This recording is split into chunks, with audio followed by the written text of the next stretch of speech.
there, Selena Woodward here again, your friendly education nerd, to talk more about Chat GPT, reflective practice, and of course those teaching standards. In this one, we're going to focus on Standard 5 and assessment. I'm going to share with you how you can teach Chat GPT success criteria, give it a passage of text, and ask it to assess it against those criteria. Now, this is a great way to explore another formal, informal, formative, summative assessment practice. Have a watch and let me know in the comments below how you could use this in your classroom.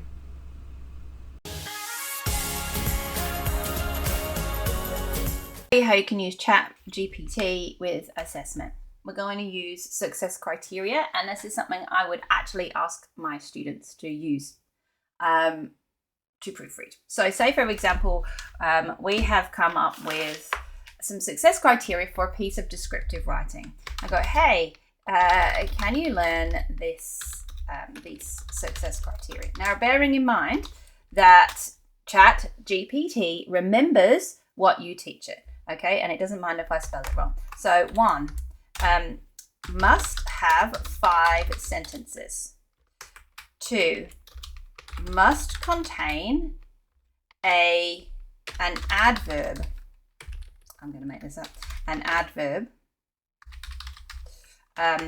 3, must use a simile or metaphor at least once. Okay.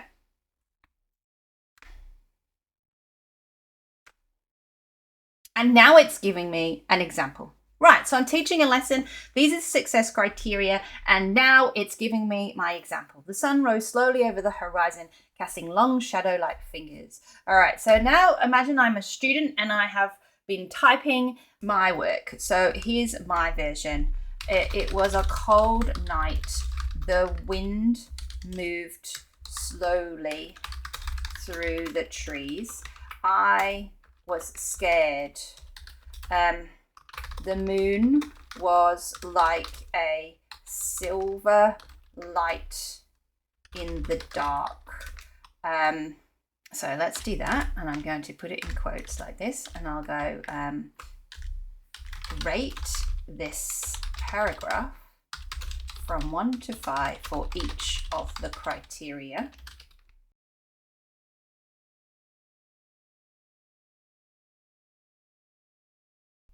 Oh, it's a little bit harsh, but you get the idea here. You can do this with any criteria whatsoever. So I know that I'm doing this for descriptive writing, but you could use this for the process of scientific thinking. Must have these things. Now, you would, of course, define those success criteria in your class as you're teaching, and then you can use ChatGPT to assess your kids and tell them whether or not they have met these criteria.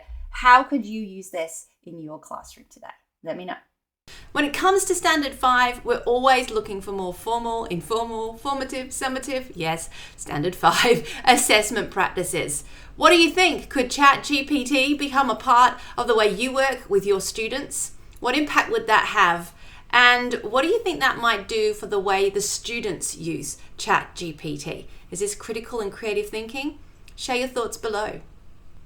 Don't forget to tune in to our full episode on ChatGPT over at edufolios.org/159, where I explore this and lots more. And of course, subscribe to our YouTube channel so you never miss another video of reflective practice and growth, because we're all about helping you see the impact you're making so you can celebrate every difference you make. Take care.